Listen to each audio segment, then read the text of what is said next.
started blasting. Bang! Wow.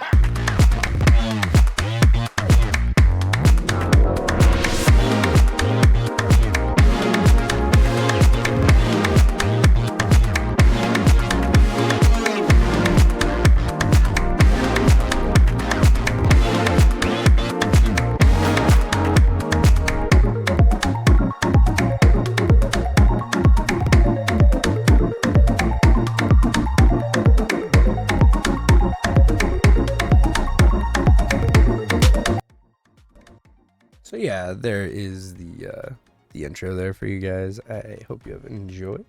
But yeah, we started killing some of the Ubers. We still got a couple to go, but just to show that the build is doing it. We made it through the game that everyone says that is so hard. Like, yes, I made a mistake. We didn't kill Ubers in the last video. We killed some Pinnacles. Called them Ubers. Made a buffoon of myself. And that's fine. And we're out here to put myself out there, you know. So this is still my role through the Ubers. Start with the Cyrus fight.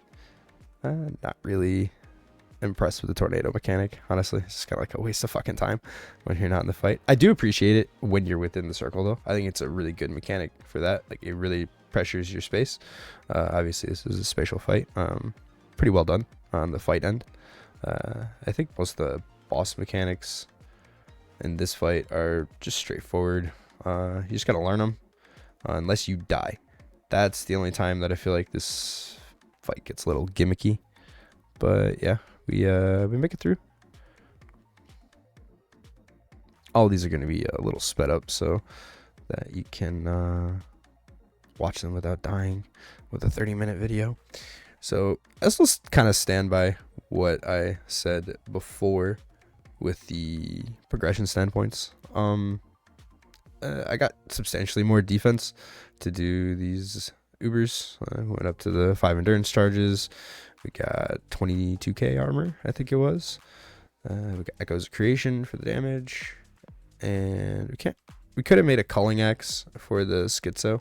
Some of these bosses we did with schizo. Some of them we did with the culling strikes. Cyrus here we did with culling. And then Exarch I think we did with culling as well, just because ball phase is annoying and I wanted to do less of it. We died to the dodge there just because we break up, you know what I mean? And then just running back's kind of a bit of a drag. There's a lot of vocal cues with this fight. I think that's enjoyable.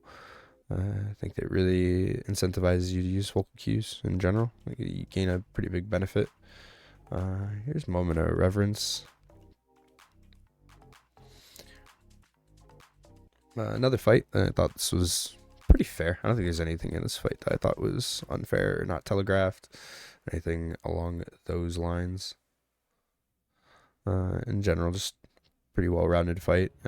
Punishes you when you're not following mechanics like there with the Ice Blast, right? Just dead. Whoop.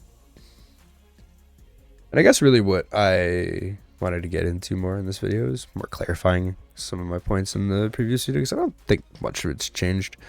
I don't feel very rewarded for gear in particular. Like, the things that are going to kill you in these fights in especially is mechanics that will kill you basically no matter what defense you have. There's very few things that became not tankable when I took off Schizo, for instance. One of the things being the 2 wall thing with Cyrus. Like, I couldn't just jump through a couple fireballs and get out of it. Actually, I start doing it, which is fine. Like, you actually have to do a mechanic. Oh no.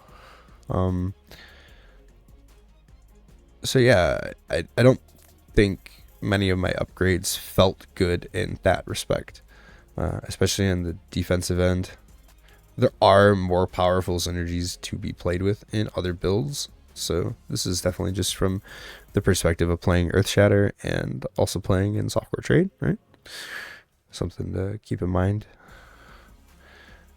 In general, these fights, I was pretty happy with them. I can't say they're bad fights. They're definitely better than fights that we have in PoE 2, but again, they didn't properly design any Ubers for PoE 2 yet. They just put some hitting dummies in there and said, yeah, you can go whack these guys, you know. Easy enough to program a boss with 30 million HP. So go through, what's this, Uber Elder or whatever, right? The Shaper Elder combo thing. This fight, I failed the first time because I didn't realize that Shaper did Gold Pen with his balls. So he just one tap me, but then obviously because I had 35 cold resistance with the pen, it was not a good time. So just overcapped the cold res and the fight trivialized pretty good. Again, just kind of learning the mechanics and makes this fight easier. Not that this one is regarded as difficult at all. It's pretty much like the entry level Ubers, this one, and Shaper by himself, right? Mapping in this game feels alright. I don't think it feels bad. I don't think it feels great.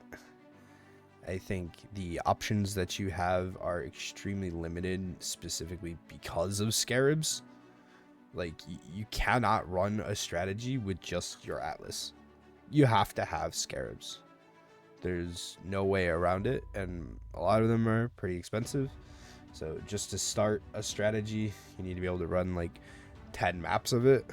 So to generate, your first 20 divines to start a endgame strat is kind of a drag. It's like 50 maps, right? Something like that. Just to start, that's just making currency. Like, you should be able to make that currency while you're leveling, and it feels not good to do that right now. And a lot of people are just going to blame this league in particular. I just don't accept that really as an excuse. It's like, I've been hearing people talk about this game for years and years and years, and of course the very first league I start, everyone's just gonna say, oh yeah, it's the worst league fucking since this league or whatever the heck, and it doesn't really matter. Like, the foundation of the game hasn't changed very much just because of this league. Even with the less explicit modifiers and stuff, the cost of things are proportionally different. Okay? Divines are cheaper, chaos is more effective, things like that. So just because it's a lower income league in general, people are still making proportionally just as much income. And Scarab prices are the same proportionally. Same thing with a lot of other resources. So I think mapping just kind of feels fucking bad. And again, people are just going to immediately assume that I think PoE 2 mapping feels good. No, it feels like dog shit. You're not getting enough loot from it. Ground loot feels like ass. In this game, if it's not a currency thing, you just leave it on the fucking ground.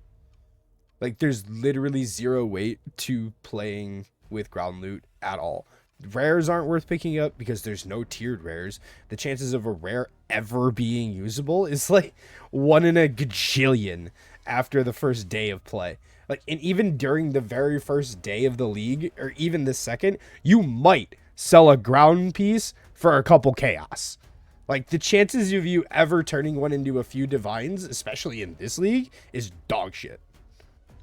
Legion's been an entire joke. The whole patch, basically doesn't even sustain the currency needed for the Scarabs for it. And this is one of the coolest mechanics that the game has, since the old breach is gone. It's like it fills the entire screen with mobs and you kill them. It should be great for loot. It's ass. I'm literally losing money trying to run Legion. Like, what the fuck? Same thing with Abyss. Doesn't drop loot. What the fuck? These are with significant item quantity modifiers, and it's just ridiculous.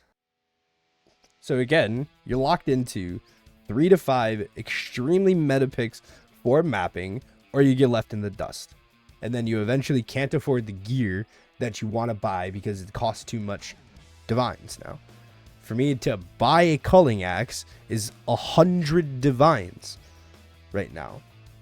On top of that, the best way to craft a culling axe is time gated by fucking dust for recoms. Time gated? I have to wait for my stupid fucking workers to disenchant rings and shit? Just so I can craft?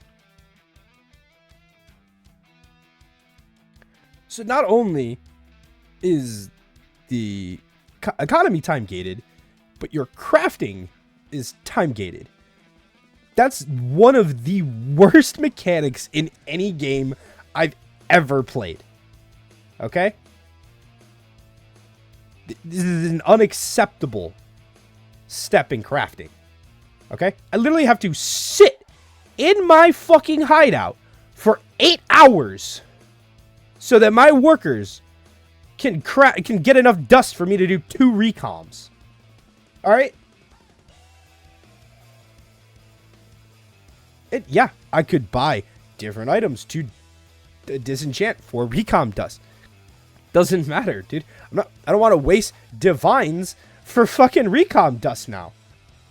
In addition, crafting isn't any cheaper in this game as opposed to PoE 2 in 01. In 0.1, when omens were 6 divines apiece. It's not cheaper to do crafting in PoE 1 than it ever was then. Okay? The amount of times that you have to do prefixes can't be changed, suffixes can't be changed, etc., etc., and it costs multiple divines per step to do, and then you get 1 attempt at doing the next step, and then you lose that fucking modifier. It happens so fucking much. There's so many different crafts that you have to do that, remove that, then this, right? The cost efficiency isn't there. And the time efficiency isn't there. So yeah, through campaign feels like ass. Early mapping feels like ass. Crafting feels mostly like ass unless you're uber rich and then you can afford your crazy bases and then you can expend 100 divines on every single step of the craft. Sure, then it might be a little fun. Endgame bossing progression feels like ass. Endgame mapping progression, ass. Like, where are the redeeming qualities here? This is really what I'm trying to get to. Because I would love to enjoy this game for a long time, but I certainly don't feel rewarded in either PoE 1 or 2 for my time.